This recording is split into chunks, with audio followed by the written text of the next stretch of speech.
feel like these songs are being created as I'm listening to them. I don't even know how to explain it. But like no one could have written this. On the surface, we can. It's about sex. It's about sex, right? Ladies, gentlemen, MBs, welcome back to another reaction. Today we are listening to Vespertine by Björk. As per usual, why are we doing this album now? I was going to do the Olivia Dean album, the new one that came out, I think, either this year or last year. I don't know. This album has kind of weaseled its way into my life recently. Discussing my history with Björk, I know a couple songs off this album and a couple other albums as well. Never listened to a full album by her.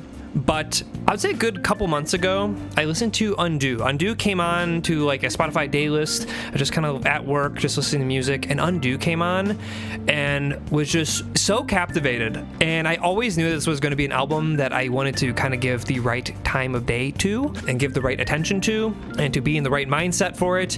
And I just feel like this is kind of a good day for that. Coming right off the holidays, getting into the new year, getting like a fresh, clean slate.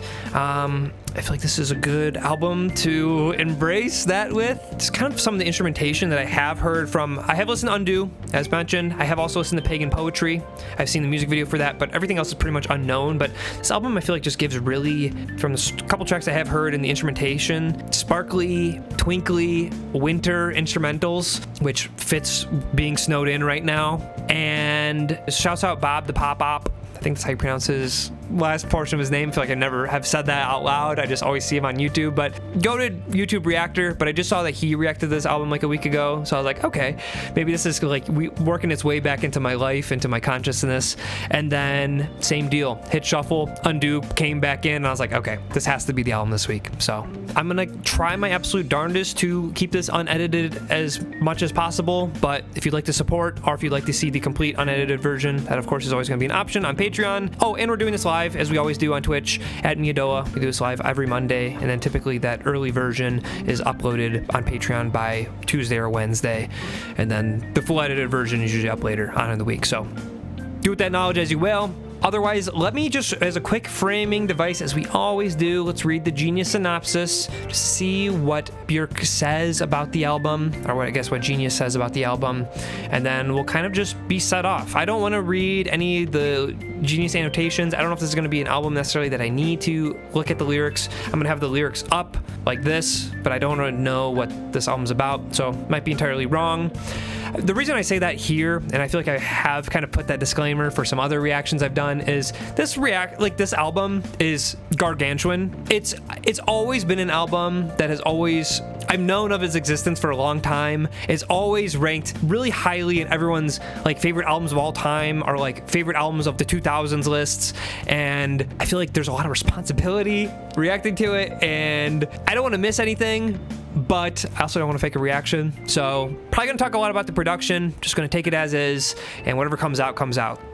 That's how these always go, but I feel like I just need to always preface that. Reading this real quick, Björk's Vespertine, released in August 2001, may be the first, parentheses, and last album written for the Napster age. With her fifth studio release and coming off the expansive, futuristic homogenic, Björk set out to make an intimate album of microbeats and minimalist production. It was the kind of production that would lose none of its force when downloaded from the file-sharing sites flourishing at the time. Okay, interesting. Vespertine is an explicit bedroom record, one meant to be shared over laptops and under covers of people who've never met and never will. Vespertine challenged an idea that still persists today, that music in the age of file sharing / streaming had to look and sound communal. I don't totally know what that means quite yet, but the way they phrase that sounds beautiful. Oh, and I guess we've done this on a couple reactions, but let's just for the sake of just reference, let's just read off the genres here real quick. We got art pop, electronic, folktronica, ambient pop, glitch pop, micro sound, and down tempo. And it's my understanding that Björk does most, if not all, of the production on this. It looked like there was a couple things, highlighting mentions that there was some potentially like othered sample like choir vocals or something, or that she had some collaborators, but for the most part, she did the bulk of the work here. So something that I also love from artists. I feel like my favorite artists are ones that kind of do it themselves. So excited to see what Björk sounds like lyrically, but also in the tone of her voice, but also in her production as well. So, okay, I think I'm pretty much good. Let's throw this down and let's just get started with track 1, Hidden Place, Vespertine, 55 minutes long.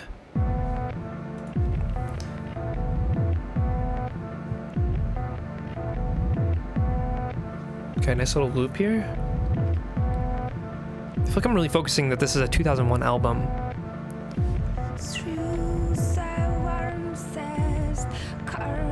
I'm really looking through this with the lens of who has this inspired. I'm not sure what to do with it or where to put it. Simply suggest it. Whoa.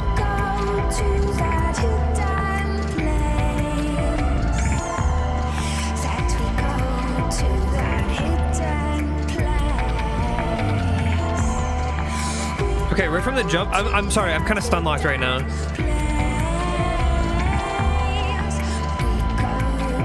There's so much like drum machine percussion just zooming around my head along with that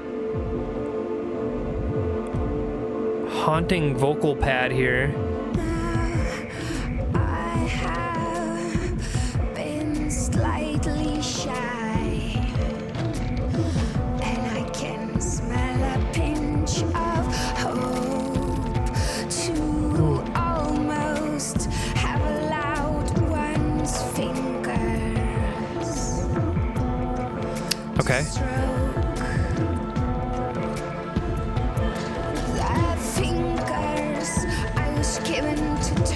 I like that the instrumentation here kind of picked up a little bit.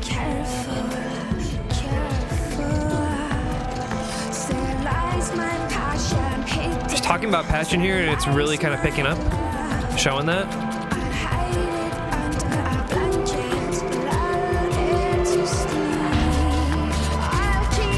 Ooh. Listen to that bass. Dum, dum, dum.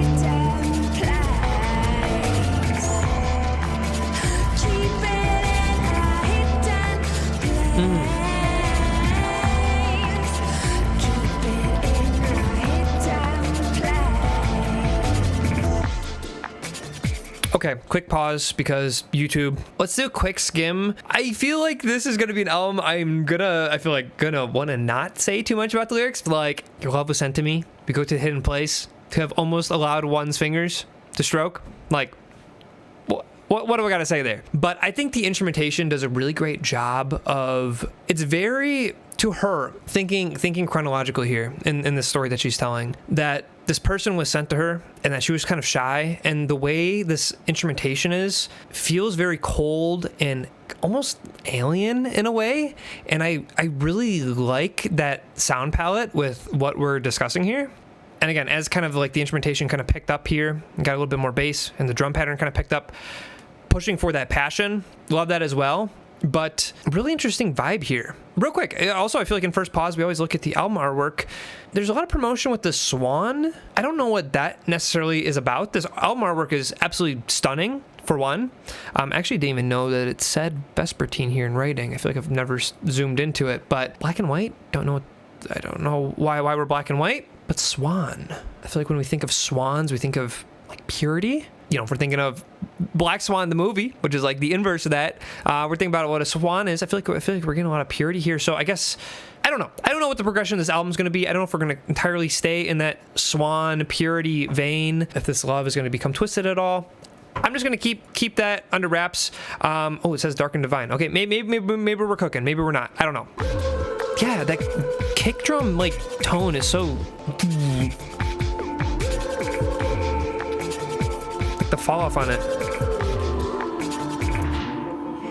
He is the beautifulest There's like this like still strong, dark and divine. He's the beautifulest, fragilest, still strong, dark and divine. Of his movements, hides himself. So maybe, okay. A charm that makes him invisible. Hides in the hair. Hides in the hair. Hide there too. Hide in the hair of him. Seek solace, sanctuary.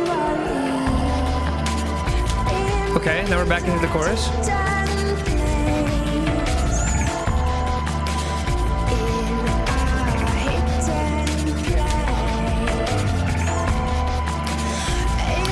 I'm a bit stuck on what to say here. I was really gonna go into this reaction focusing on some production stuff.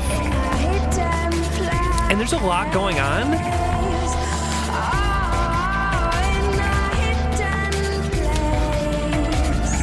But like,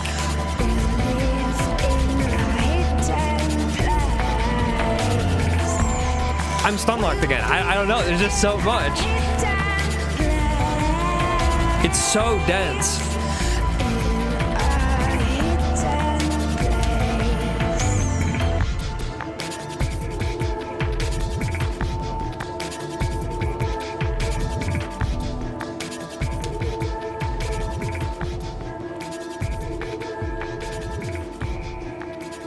Okay, beats going away, keeping the vocal prominent.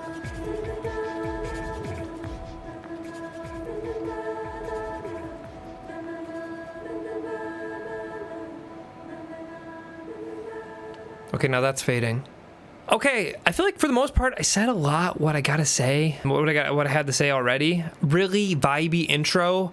I don't want to make too many assumptions or guesses of where this is gonna end up. I'm really kind of curious because we have this dynamic seemingly addressed here of a lustful love here. I feel like, how is she gonna explore that though? How's she gonna explore that?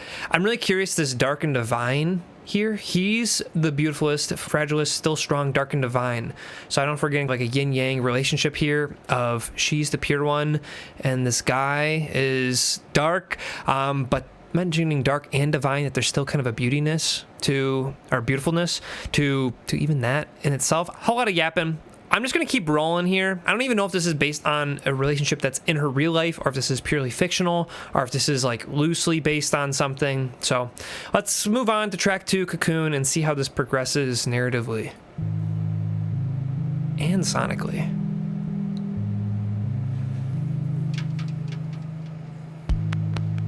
Oh. Wow, this drum machine is so... It's like just a transient.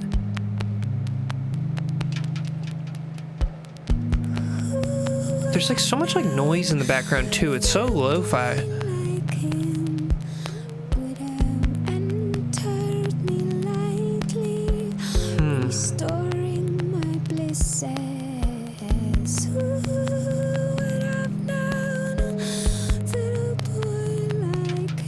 Yeah, like that.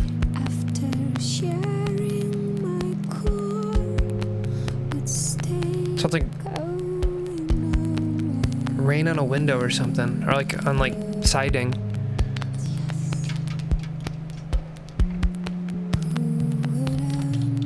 I love this beat.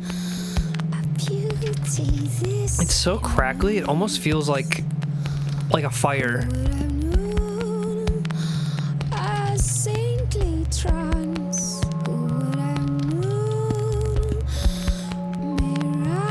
But then we have like these icy synths in the back. To inhale a beard.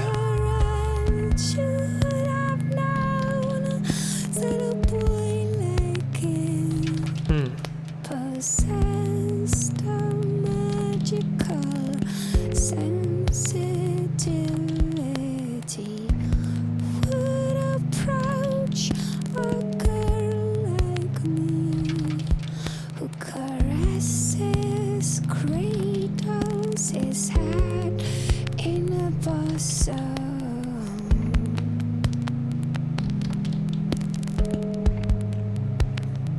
Like we're really holding this tone here.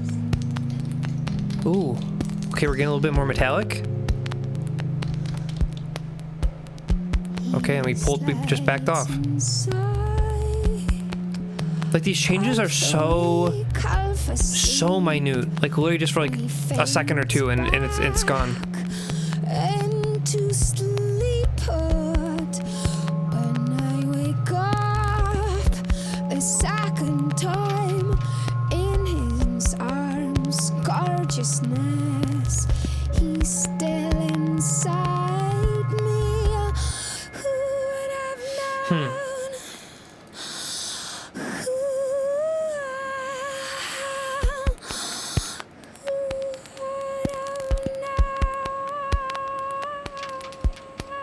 Oh, the way her vocal just kind of trailed out there, like she ran out of air. By cabin is shot precisely across an ocean from a mouth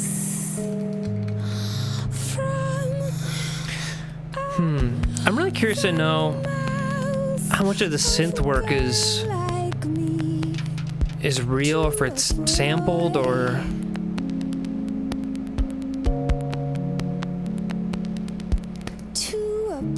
ooh.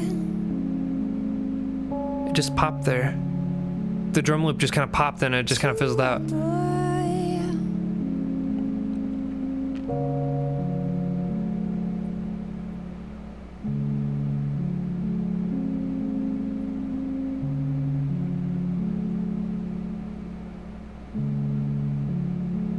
I love that they let these outros really breathe here.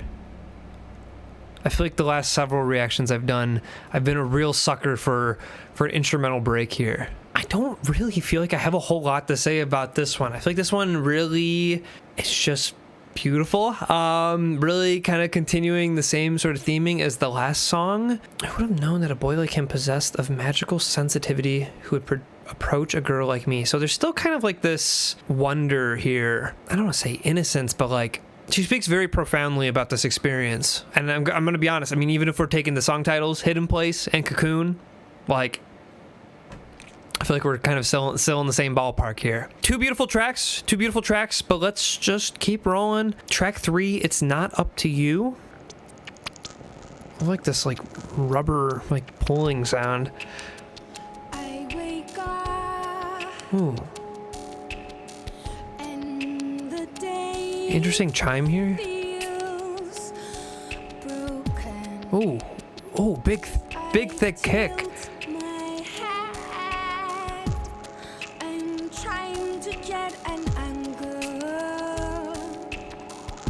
Okay, you really gotta listen to the production here.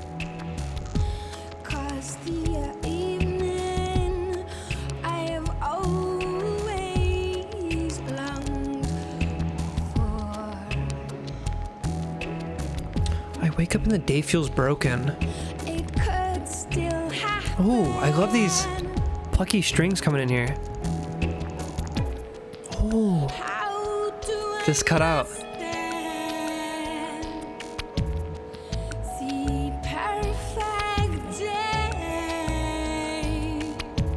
Six glasses of water.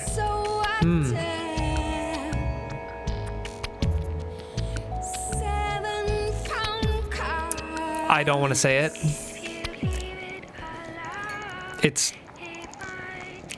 I'm sorry.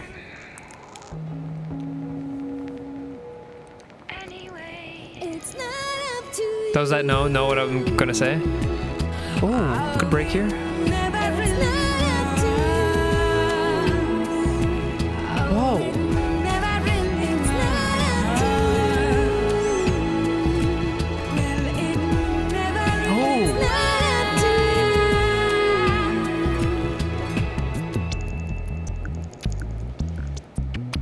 Whoa. Whoa!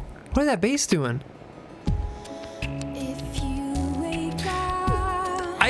I can't even comment on like the form of these songs. or how it compares to like regular pop writing structure, because these songs feel like they're being like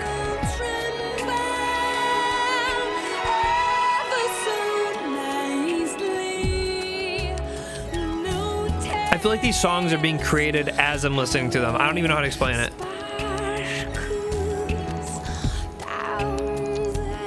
But like no one could have written this.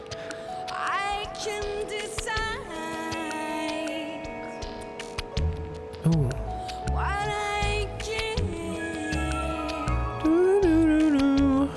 Like that.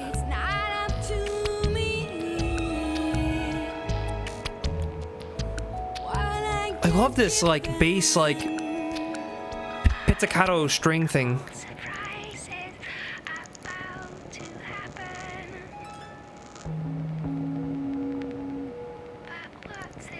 It's not up to you. Ooh. Well, it's never really up to us. I feel like this song has really also taken, It's not up to like, I would argue Hidden Place got pretty big in its sound, but the last song I feel like was more quiet, where when this part hit, it like opened up to here and then it opened up to here.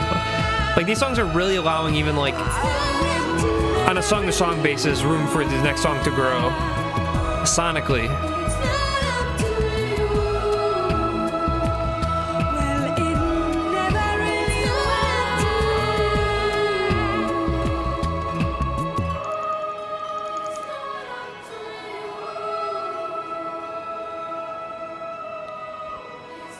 Twinkles right ear, string left ear,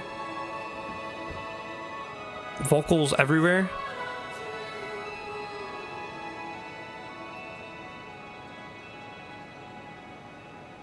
I feel like I've just been going, oh my god, like this whole time. I've just been kind of taken aback here. Yeah, I think that was just kind of beautiful of just taking the day as it comes to you. You know, you don't, like, you can do things. I feel like the song is really good, especially for the modern times. I feel like there's a whole lot of content and information thrown out about eat more protein, and now it's eat more fiber, and now you gotta, you know, wake up at 6 a.m. and you gotta wash your face with Saratoga water or whatever.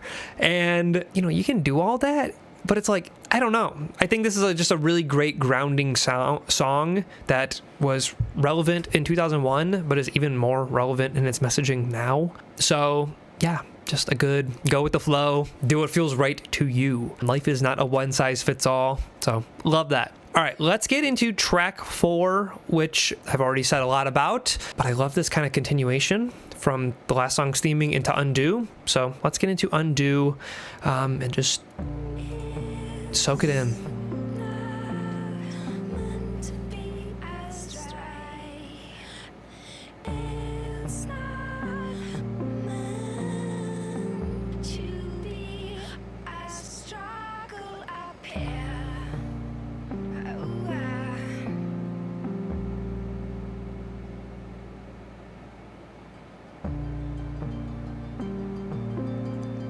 Respectfully, someone's calling me right now.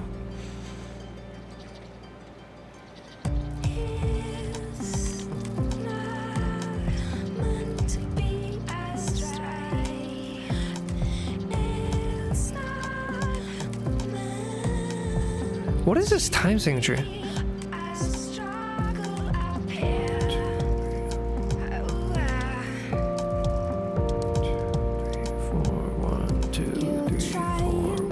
I mean, if we do it macro, it's on 4/4 or whatever, but this drum beat timing is so interesting.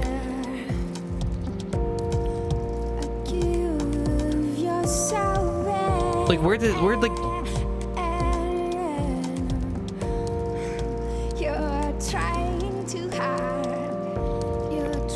You're right. I'm trying too hard to figure out what's going on here. Okay, you're right.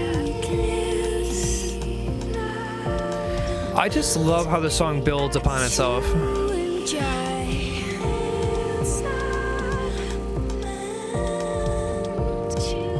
I have something I want to say, but I'll save it for the end, which I've definitely said in a lot of reactions, but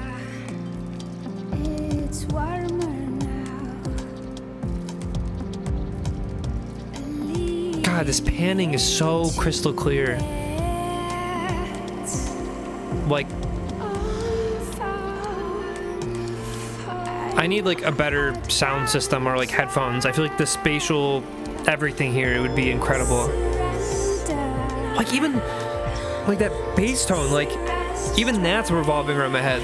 Like where conventionally you think of the bass tone, you know, being right down mono in the center of the mix, and even warping that is incredible.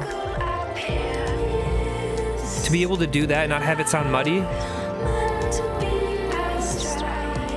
And now we got those backing vocals coming in.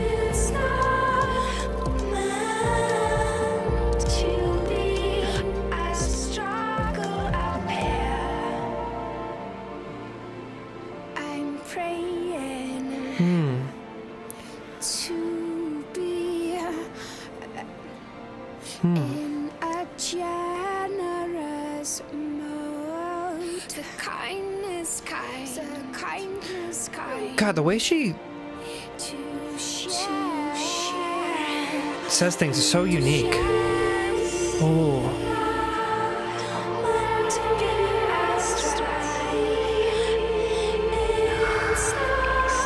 I love that this doesn't have the instrumental right now. It's just pure, or not instrumental, I mean the drums.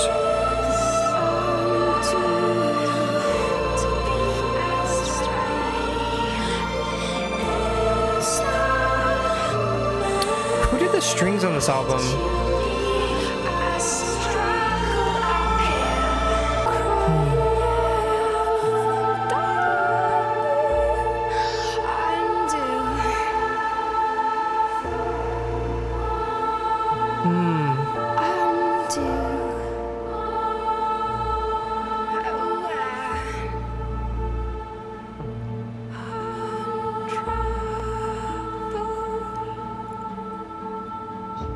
Ooh, yeah. This percussion coming in here.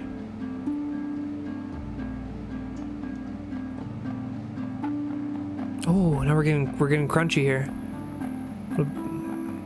Getting big crushed here. Wow.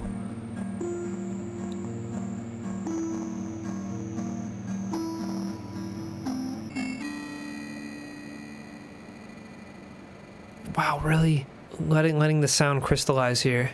Wow, that was I know I've already heard this song, but man, this song is really seriously so good.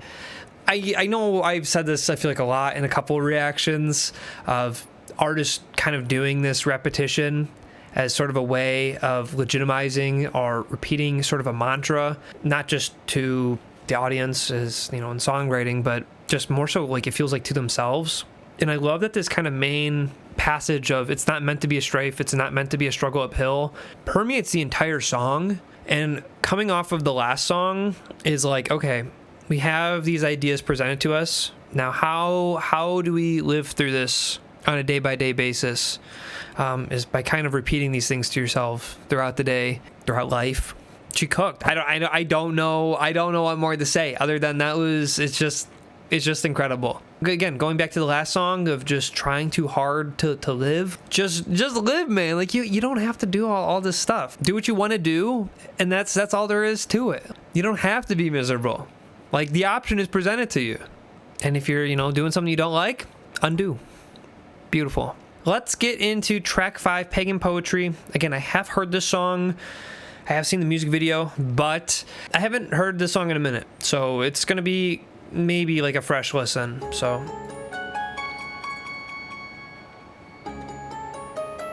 I definitely haven't listened to it with headphones like this, with the attention, so.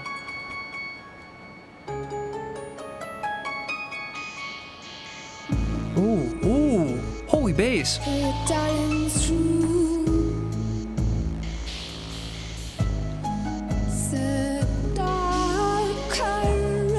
Yeah, like this has the dark currents, and we have like this like storm percussion thing going on, swirling from ear to ear.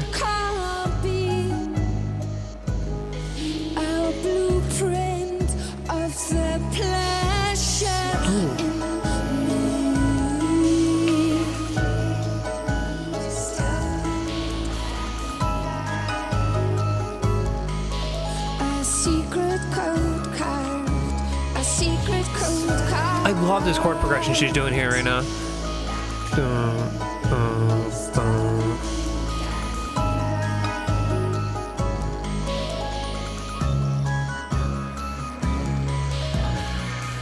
And like that pitch bend on the bass end. It's not really a pitch bend, but just that it goes down and up real quick like that. He offers a handshake, crooked 5 finger.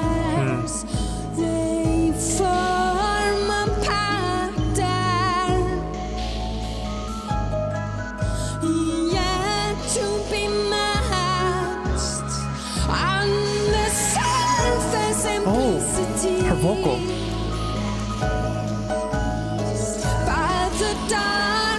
I love that this is called Pagan Poetry, and this rhythm that we got here is like kind of like a chant.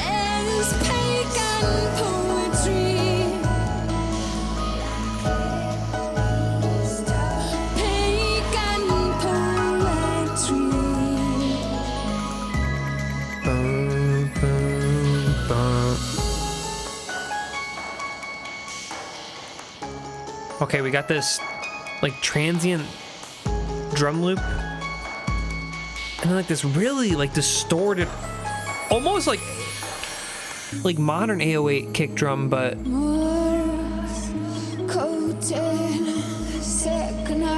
okay, it sounds like a Geiger counter going around my head again.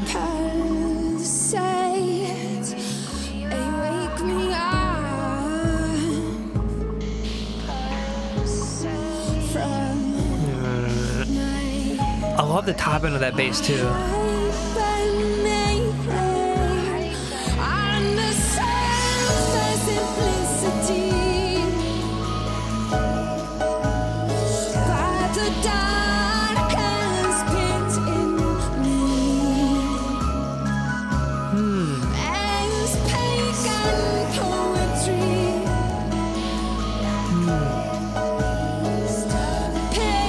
I'm really curious about this swirling black lilies, totally ripe.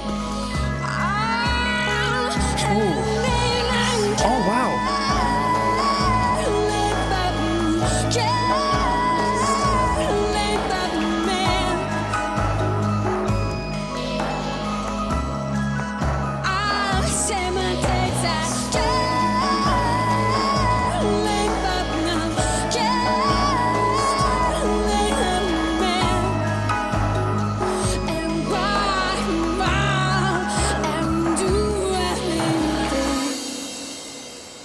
Was she saying that in English? I honestly don't know. Whoa. Dry vocal? I love him. I love him. I love him. I love him. I love him. I love him. Whoa. This time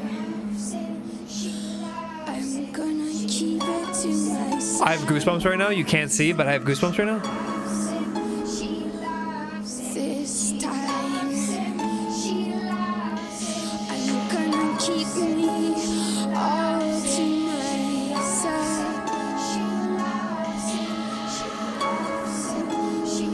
But it makes me want to have myself.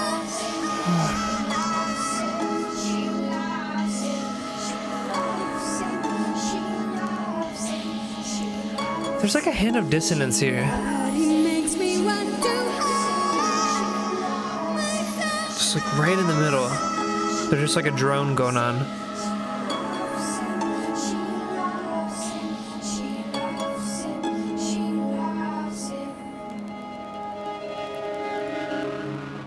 Whoa. I mean, on the surface, again, we can it's about sex. It's about sex, right? But I'm just kind of want to just read through this real quick just to kind of get some of the imagery here, because I mean, she says dark currents here, but even just harmonically, there's a really interesting eeriness to this one. It's equal parts beautiful and eerie, which I feel like I can probably say for most of the songs on this album. But the darkest pit in me is pagan poetry.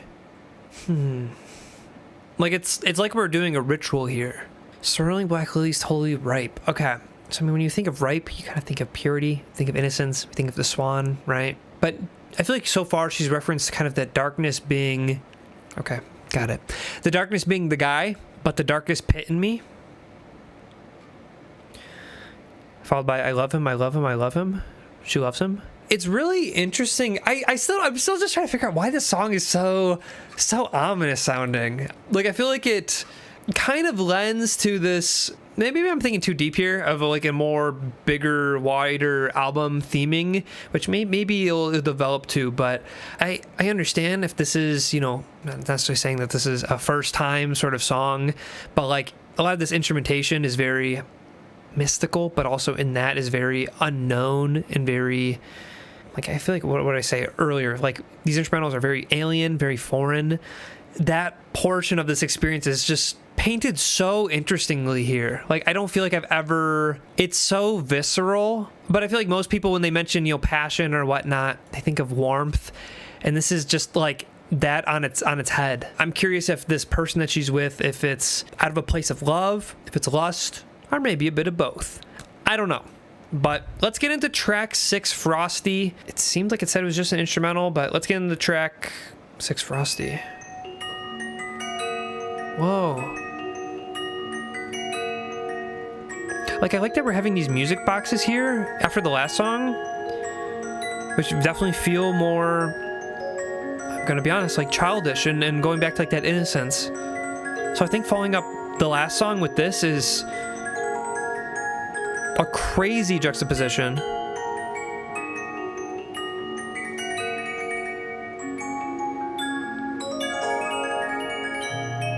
Ooh, that bass tone.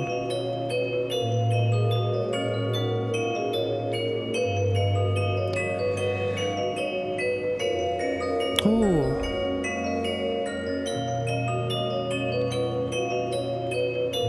I feel like my eyes are going to be closed for the majority of this reaction. It's going to be hard to pick a thumbnail.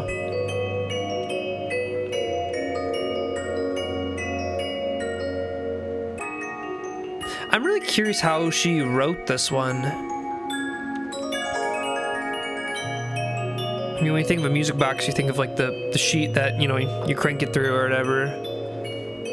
I'm curious if this was like a plugin or if this was... Okay, this looks like transitions in next song, so... Aurora. So I'm curious if this was like a plugin or if she's actually, you know, has a custom music box with that. Okay.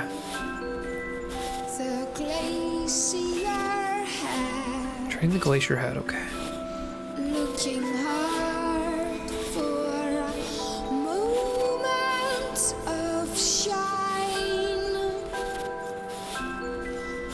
I can't tell if these are actual snow samples or if this is just noise that's distorted to make it sound like the crunching of snow. Ooh.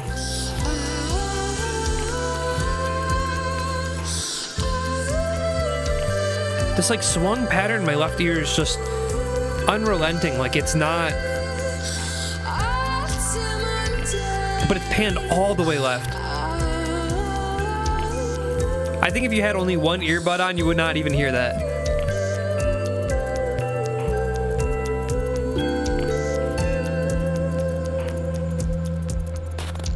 Oh.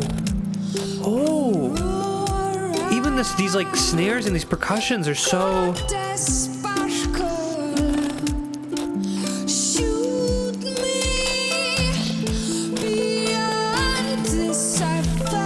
The snare tone is so unique. I'm curious if these are actual like snow samples or if these are like fully made like with the intention of sounding like snow. Like, cause I can imagine it sounding like someone like crunching up some paper into a ball here, but like the snare just straight up sounds like just someone just shoveling snow. Like, it's such an interesting image here. I mean, obviously with the glacier head, you know, it's very fitting, but it's so interesting to pull this off.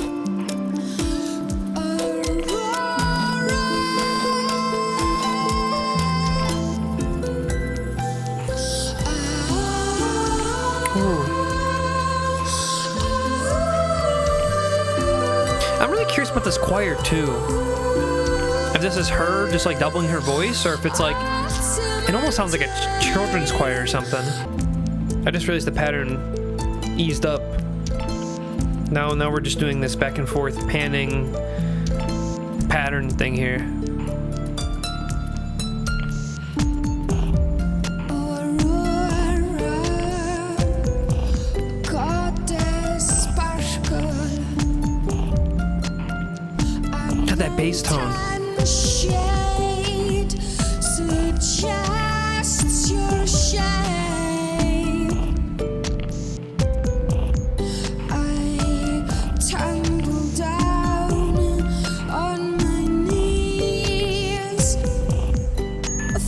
Whoa.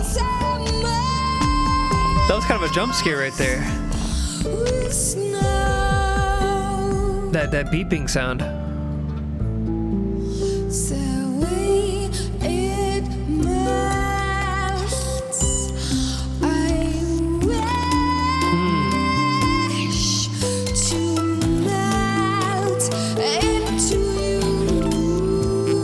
Okay, we're building.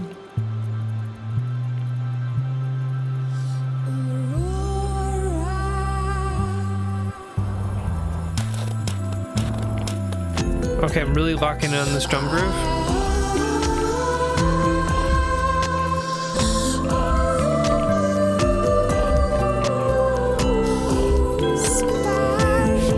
Spark the sun off.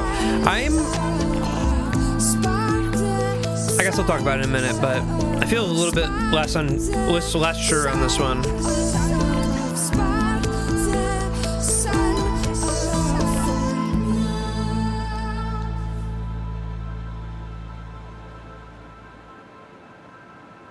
Okay, and we're getting an icy fade out here. I feel like a lot of these songs have had some pretty cryptic imagery. This song is definitely a continuation of that. Treading the glacier head, looking hard for moments of shine from twilight to twilight, utter mundane. I think this is also kind of touching upon these kind of themes from these two tracks of kind of doing something mundane, but still seeing, you know, Aurora, goddess sparkle, you know, this beauty. But then there's also kind of some lines that suggest the other theming of this album of filled the mouth with snow. I tumbled on my knees. Say it melts. I wish to melt into you. Really abstract imagery, but I'm not sure if this is just Aurora, goddess sparkle is her, or if this is just the act just personified here. And we're just kind of still in this just very fantastical imagery bag. But in any case, really beautiful arrangement. I also like this idea of conquering the mountain. But I think the instrumentation did a really great job of showing that, not just in, you know, a song would normally just like build and crescendo to something to show, you know, we're working up a mountain, but the like straight up just have like packing snow samples. That's crazy. And everything is just so crisp sounding. Is there like any sort of production breakdowns for this? I know it's like 2001, so there wasn't, you know, the Genius deconstructed and all that, but surely someone's got to have a file out there of her discussing this in more depth, because I just really curious about the songwriting process, and this is leaving me with more questions than answers, I feel like, and that I'm just more perplexed on how this was made. Like what software was she using? Like how much of this is sampled? How much of this is plugins? How much of this is actually played? Because these palettes have been super interesting too. Like we have like these chimey bits, like these harps. Really not a whole lot of like, the instrumentation palette here is so unconventional. Like our drums have entirely been like drum machines and these just small, twinkly, like granular synths going off. And I don't know, I just need to know more. So about 2/3 into this album, let's get into the final chunk here. An Echo, a Stain. 4 minutes long. What are we getting here? Ooh. Haunting vocal. Ooh.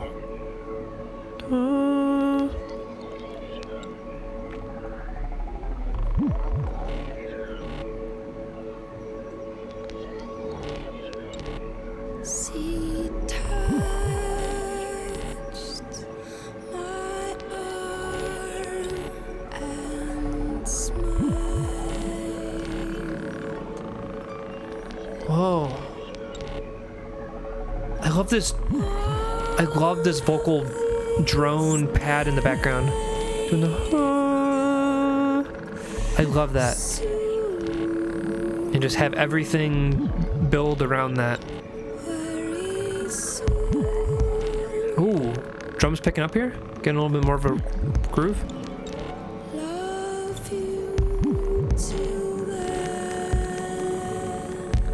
Now we're getting drums, but this main drone really... Okay, wait. Growing a little bit. Growing... Ooh.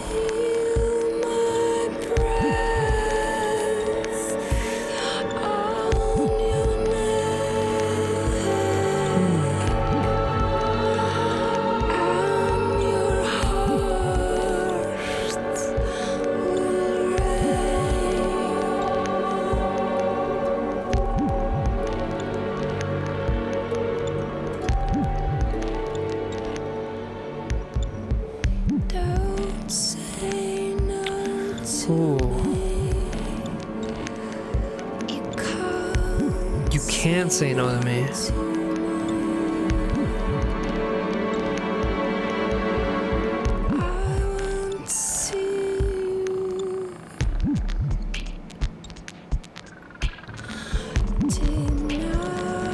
This is goosebumps.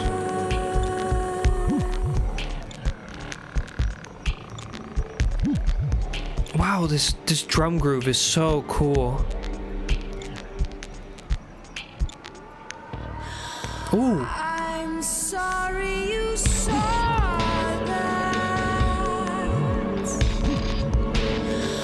I'm sorry he did it.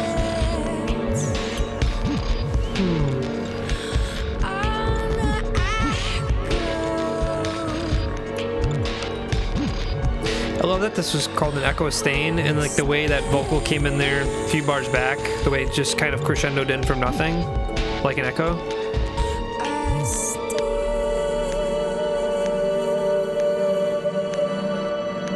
Okay, a little metronome clap here.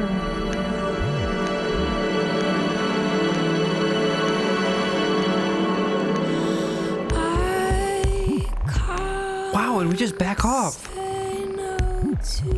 Now we're just drum groove.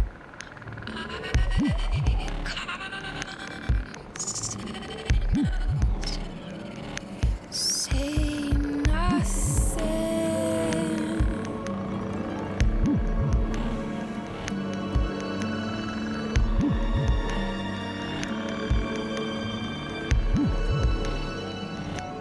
Free falling.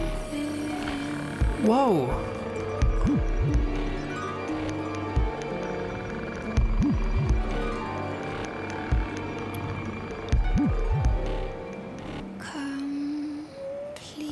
What? Okay, that one. Some of these songs I've been like, I have not been able to say a whole lot.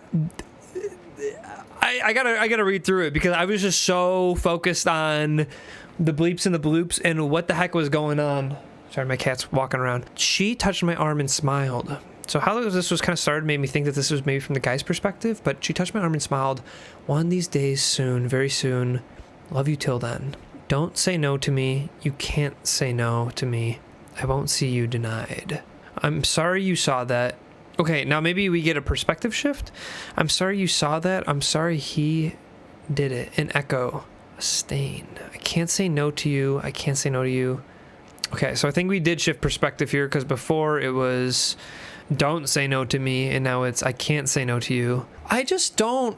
Something that's kind of throwing me off, say hello to Toulouse. Something that's really throwing me off is just the wording here. Some of the last songs have been very explicit, to say the least, in what they're doing or how they are taking and receiving each other. But don't say no to me is a very odd thing to say. I can't say no to you. Say nothing, free falling, complete. How I mentioned some of these other past songs have been kind of creepy. I don't think that this is about the same guy maybe that she was talking about previously, because this seems just a lot creepier. I mean, some of the songs were creepy previously, but the wording didn't totally lead into that. But this one feels off. In a stain, I'm gonna be honest, I wouldn't refer to loving someone as a stain. There's kind of a bit of a negative connotation there. Yeah, I'm gonna put a mental pin on this one. I'm just confused on this middle part. I'm sorry you saw that. I'm sorry he did it. And then we change perspective. Who's in reference here? Did someone see her? Was someone a witness to whatever happened here? I feel like me even saying witness is pretty telling. Okay, I'm gonna continue. I'm going to ponder that one. Definitely the most chilling tonally, also holding pads, kind of creating this like edge throughout the whole song. Okay, let's keep chugging. Track 9, Sun in My Mouth.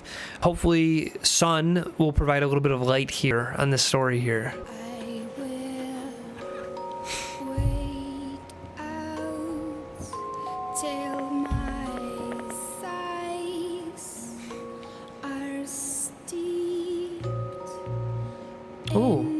Burning This bass tone feels more lively. It could still be a synth, but it feels like an actual synth, or a real bass potentially. And leap into the right bear, alive with closed eyes. Ooh. To dash against Oh, this tremolo string building in. in the sleeping curves of my body. I shall enter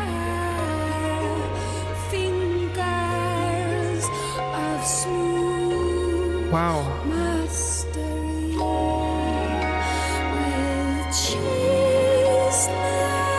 Wow, that line coming up there here is so beautiful. Will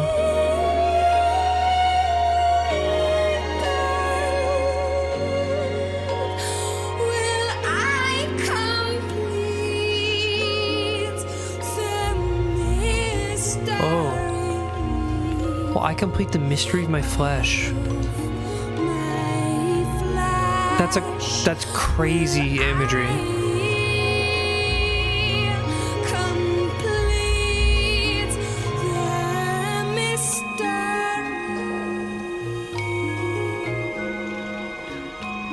Dun, dun, dun, dun. This little bass thing going on here.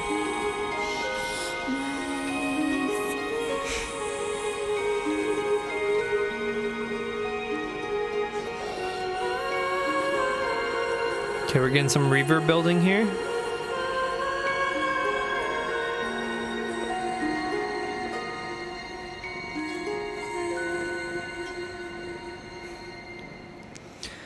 Okay, I'm gonna be honest, I was a little bit distracted in the first half from my cat, but let's read through the lyrics real quick, because this one felt pretty abstract. I will wait out till my thighs are steeped in burning flowers.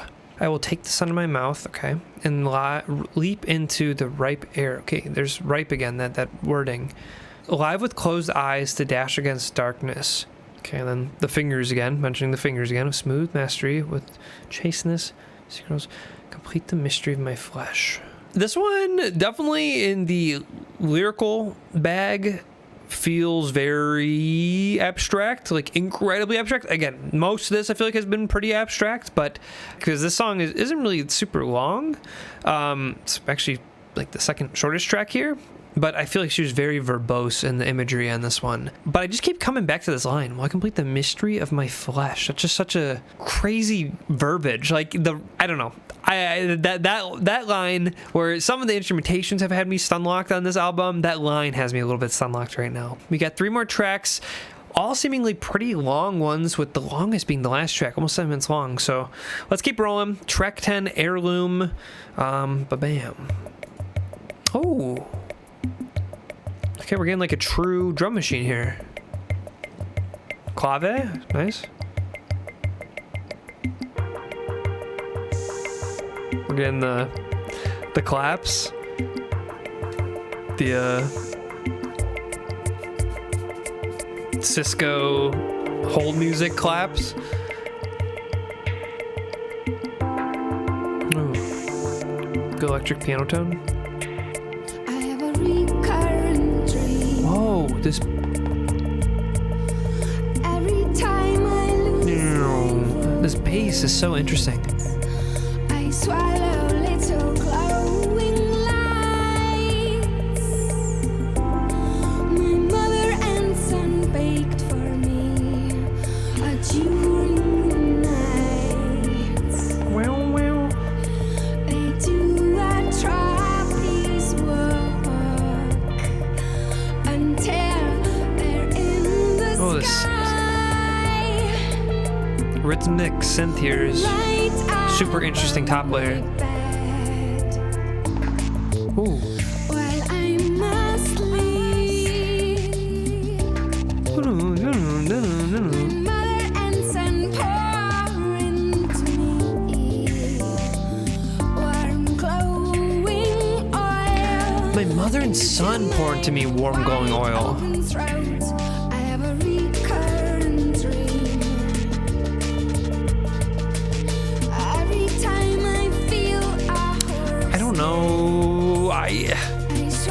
Okay. Warm, glowing lights. My mother and son baked for me.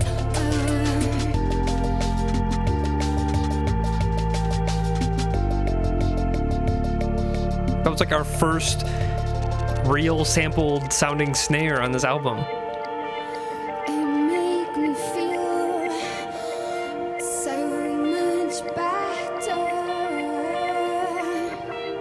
Oh. Where we're going harmonically here is interesting.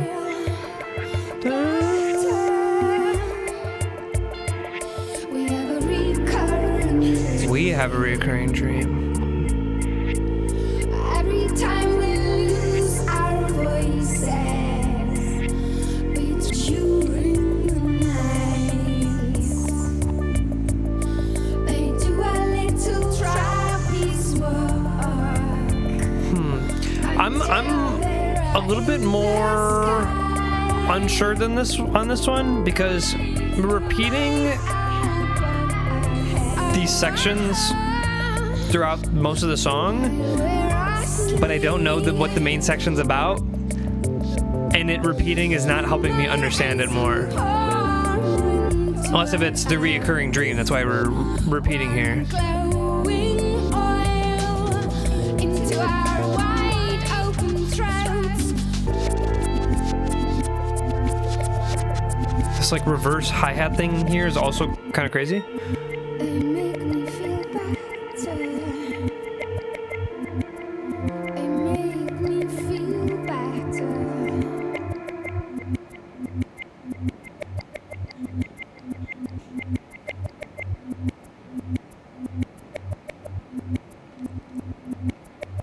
I have a reoccurring dream. Every time I lose my voice, I swallow little glowing lights. While I'm asleep, my mother and son pour into me warm glowing oil into my wide open throat. I have a recurring dream. Every time I feel hoarseness, I swallow warm glowing lights my mother and son baked for me. I'm gonna be honest, I don't even have an idea of what this one could be about, other than the beat was fire and it sounded really good. I like that she repeated this passage, if this is a reoccurring dream, that songwriting moment. But what does this mean? We dream, we swallow little lights. I think it's interesting that it starts off with I swallow little glowing lights and it goes into we. Yeah, this is super interesting imagery. I just don't know what it is. Like when I close my eyes, like I had some crazy visuals. This is going to be an after stream read up on me. And another one I'm going to have to do a read up on. Unfortunately, I feel like this album I've been a little bit more stun locked, I feel like, than some other albums I've done, but that's what happens when we're being creative here. Every time I lose my voice, girl, why are we losing our voice? I mean, listen, when you say words like swallow and warm glowing oil and wide open throat, that makes me think of one thing. But why is mother and son doing that? I don't know. Okay, next track 11, Harm of Will. Okay, now we're starting with some strings here. I think it's interesting the placing of these lines here on Spotify. This one's the most pure starting. There's no electronic elements so far. Oh, never mind. Vocal effect there.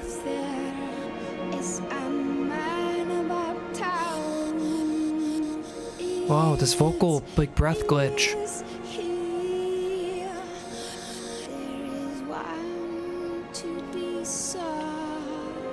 Oh.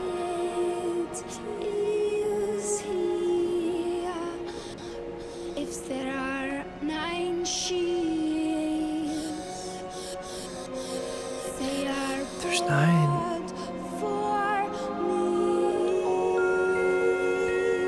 Oh, beautiful bells. They're like slightly detuned too.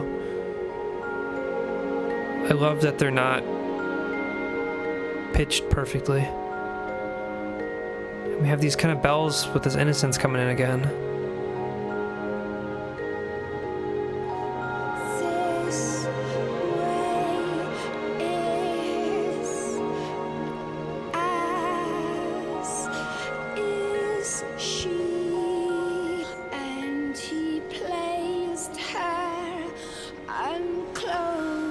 On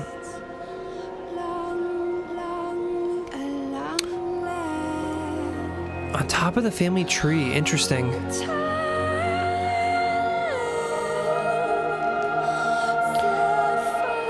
I think that's really interesting with this song being as pure and clean as it is. That line here.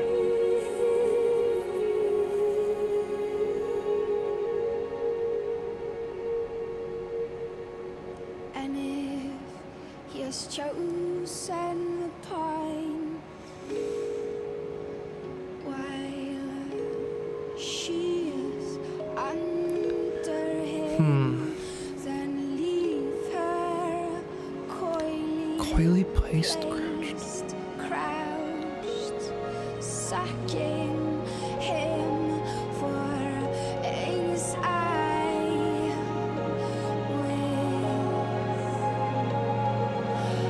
Okay, strings building.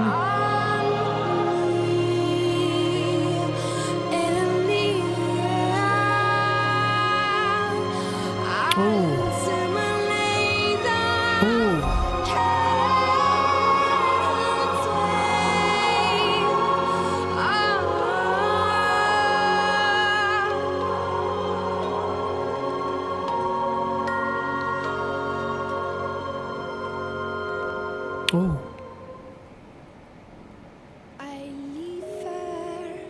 I like that there was like a little bit of a crackle, and then it cut out there. But there's no hard cuts. Like they cut, but it's really like it's like a really soft cut.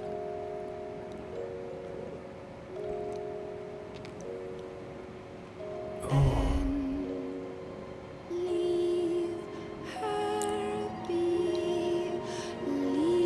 Ooh. This building here. He controls what there be. He makes his face known to none. For if he is seen, then all will, and all will. I love this harmonic blend here. Starting from that dissonance to opening up and sounding brighter, but then going back and forth here. But then resolve. Let's do a read through because the prose here is very, very interesting. If there's a troubadour washing, it is he. If there's a man about town, it is he. If there's one to be sought, it is he. Correct if there are 9 she's, they are bought for me. The way is as this way is as is she, and he placed her unclothed, long-legged, on top of the family tree. And the song is called Harm of Will. For if he is seen, then all will, and all will know me. Yeah, this writing is crazy. The words are hard what to make of. I will say the biggest guide that I have going here is the instrumentation and the purity of it, and that it's not, I don't want to say tainted, but it doesn't have any of that alien nature to it. Sure, there's a couple cracks, there's a couple, cuts, but for the most part, it's largely untouched. It's mostly strings and vocal arrangements on this one. The very light presentation. I think this on top of the family tree is really interesting. I might be totally wrong. I can't tell if this is like before. I can't even tell who this is really about. I can't tell if this is about the same person that she's been with through this whole thing, where these last several songs felt very alien and cold. This one felt very warm, but I can't tell again where this happens chronologically. I don't know if this happens first and then these other songs. I don't know if this is her becoming more comfortable with these ideas, or if this is first and it's like a true purity without even the idea of the stain, I suppose. Maybe an Echo of Stain chronologically happens first, and that's why there's this kind of alienation hesitance in some of this colder production. Yeah, I don't want to know for sure on this one. Fortunately, these are gonna have to be more researchable tracks. Maybe I'll keep it in the edit. We'll maybe see what Genius has to say. But at least for the reaction, I don't like looking at Genius. Okay, let's close this out and we'll get to our end thoughts here. Track 12, Unison, longest track on the album. Seems to have an uptick of streams despite it being the longest track, which I feel like historically in a lot of albums, the longest track usually has a little bit of a dip in streams. So this one must be a banger. So track 12, Unison. How do we wrap things up here with these last couple tracks thematically here? Loves the other, so much on me. So much reference of the hands. There's so much noise.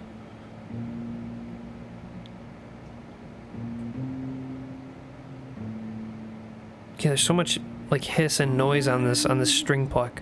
Stubborn me will always be. Before you count 1, 2, 3, I will have grown my own private branch of this tree. Yeah, we're getting this like crystallization, like playback. Whoa, the synth. Gardener. Discipliner, domestically. I can obey all of your rules and still be. Oh, okay. Whoa. Okay, I feel like we haven't gotten big like this in a minute.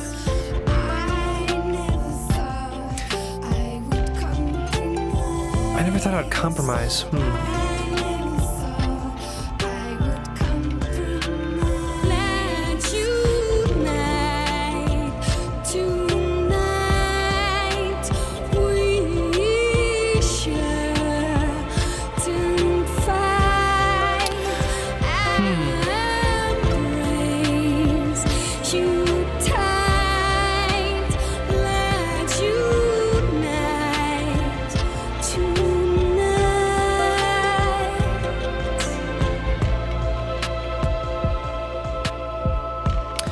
I think really interesting, if we're throwing on the cap of modernity here, this beat is so lo-fi in 2001, it's crazy.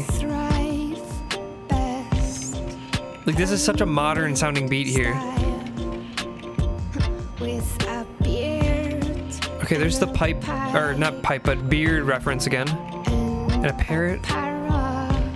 Parrot.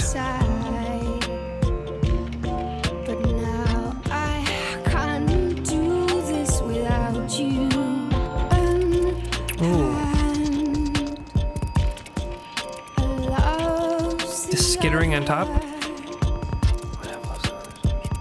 So much on me. Okay, there's that synth again.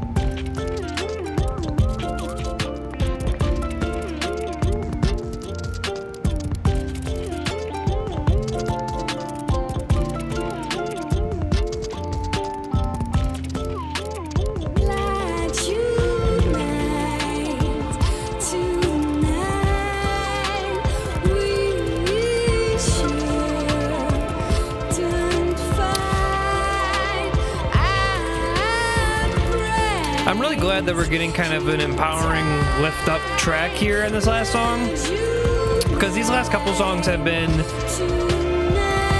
emotionally ambiguous at best.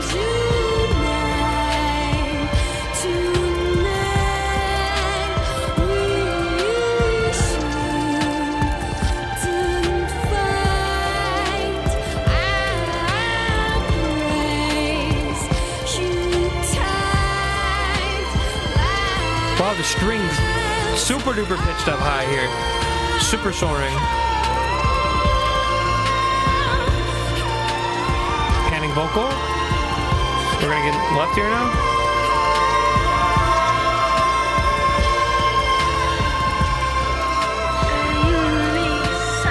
Oh.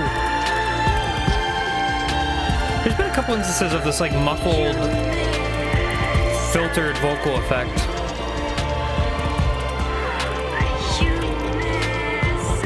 Ooh, okay, I'm pausing here. I'm sorry to listeners. I feel like for the most part, this whole album, the higher female vocal has been in this vocal choir. I thought it was honestly like a kid's choir or like an entirely female choir just because of how like the pitch range is here.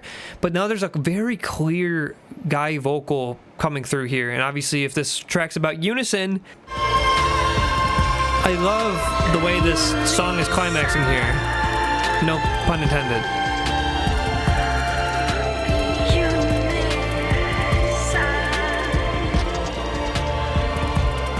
Yeah, we actually have like a real...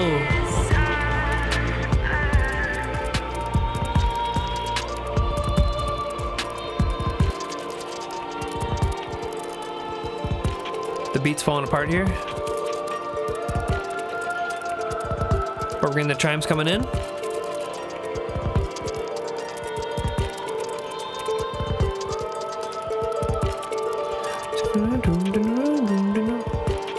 Okay. Repetition legitimizes.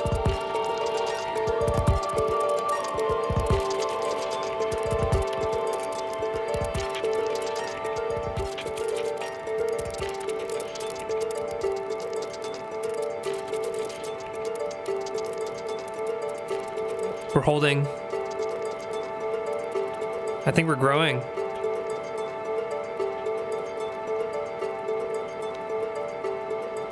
Please just end with a hard cut.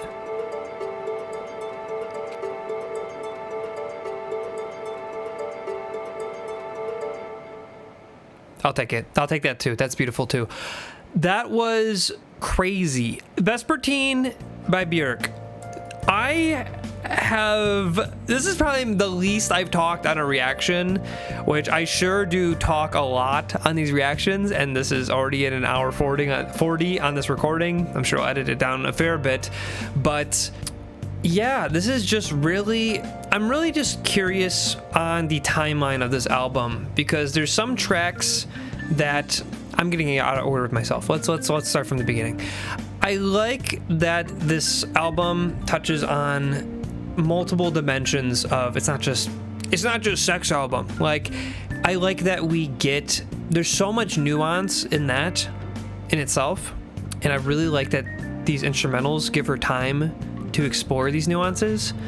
But I feel like I mentioned this earlier, where normally when you think of passion and intimacy, you think of warmth. These instrumentals are so cold in a way. But what was the one, was it Cocoon maybe? I don't know, there's a couple lines with like fires, and I think it's really kind of interesting, this kind of like, if this album feels like which you want to think naughty you can during this, but like we're in like the middle of a winter storm, and like there's a cave, and there's just like a candle for warmth, you gotta huddle for warmth. That's what this album feels like. It's just feeling warmth here. So yeah, I don't know. I don't have a whole lot to say about this one other than what I've already said. Every instrumental has been incredibly beautiful, to the case of almost being hauntingly beautiful for some of these, and some of these have just been truly haunting, like in Echo a Stain. Some of these last tracks, like Sun in My Mouth and Heirloom, some of its imagery, this whole album, some of this imagery has been a little bit lost on me, but especially kind of picked up there, so definitely have to do some research on those ones and just kind of see the context of this album and where things kind of line up here, how the story takes place, if there even is a story, or if these are just kind of excerpts from different relationships or different lives, because I was trying to even paint if this is one guy and then Echo Stain kind of like put a rock in that, but maybe it is the same person, maybe it's not, I don't know, I hope not. But in any case, thanks for watching. Next week we'll probably do the Olivia Dean album. That's what I was, again, initially planning to do today, but Björk just seemed to infiltrate my mind, so that's why we did this one today. But anyways, thanks for watching, and I'll catch you guys in the next one. Thank you.